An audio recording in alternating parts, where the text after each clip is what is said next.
It came as a text. At 2:17 a.m., accidentally slept with my ex. We're getting back together. I'm keeping the ring for future. I stared at the screen. Her name at the top, Emily Ring Hart. The irony tasted metallic in my mouth. I typed one word, thanks. Then I turned the phone face down on the mahogany desk. The light still bled through the wood.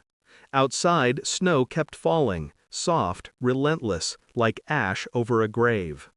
The house was silent except for the hum of the heating vents and the faint ticking of the clock above the fireplace.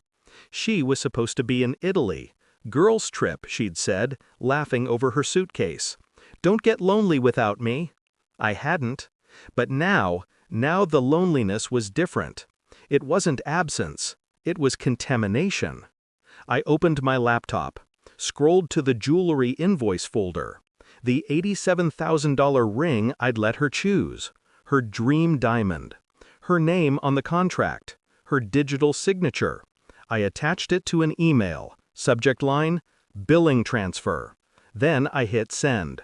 And for the first time that night, I smiled. Morning came pale and slow. My phone blinked with a dozen messages, none from her. Her best friend posted a photo from the trip, 3 women on a terrace in Florence.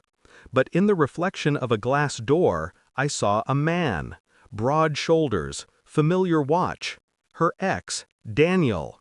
They always circle back to what once owned them. She called him a mistake I learned from. Apparently, she was still studying. I didn't call her, didn't block her either. I wanted her to feel the silence stretch, elastic, suffocating.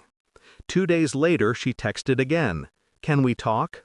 No apology, no remorse, just the confidence of someone who still thought she had the upper hand. I said nothing. Instead, I checked the jewelry store's message confirming receipt of payment transfer. Her name, her debt, that was step 1. Betrayal is a slow bleed. People think it's a sudden stab, but it's quieter. It's the long, deliberate cut of trust eroding thread by thread. I watched her unravel from afar. A week passed. Thanksgiving approached. Family chatter filled the group chat. Plans, menus, invitations. My daughter-in-law called. Her tone was brisk, casual, the kind people use when they've decided you're less than essential. If you want to join Thanksgiving, come wash the dishes, she laughed. It wasn't a joke. It was an order disguised as familiarity. I replied, one word, enjoy, and I hung up.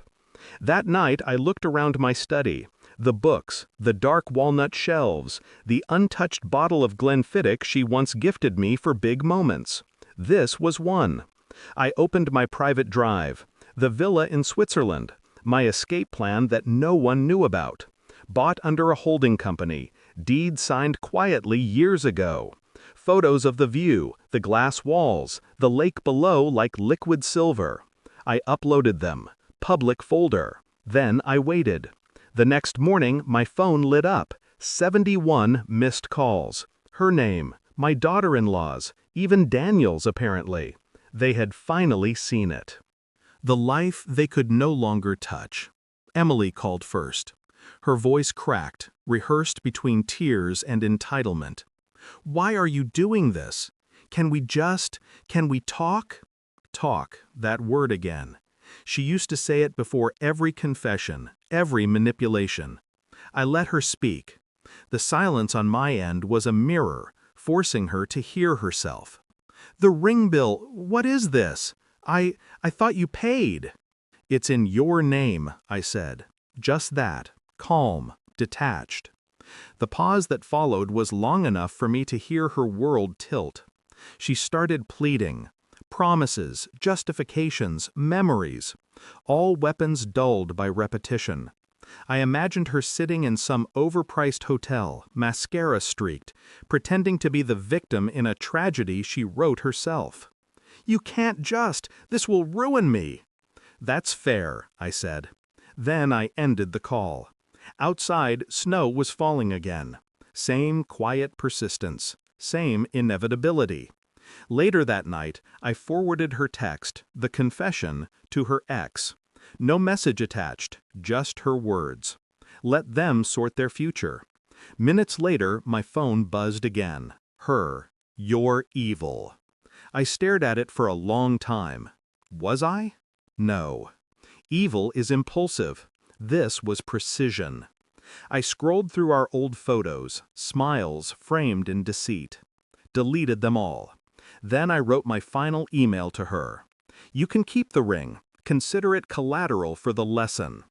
And to my daughter-in-law, who had called 71 times after seeing the villa, Thanksgiving's full this year. Maybe next time.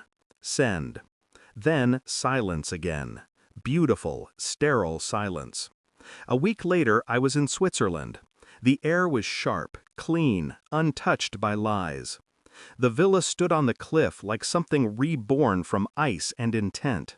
I poured myself a drink and stood by the glass wall. Below, the lake reflected the sky, a mirror that didn't lie. I thought about the word accidentally. People use it to soften their sins. But accidents don't happen twice, and they don't send receipts. I felt nothing, not joy, not regret, just equilibrium. Her texts still arrived sometimes, long, fragmented apologies that meant less than static. I never replied. Because once you see what people are when they think you're gone, you stop mourning what you lost. You start appreciating what you removed. I turned off my phone, set it beside the glass, watched the snow start again, soft, relentless, covering everything that once burned.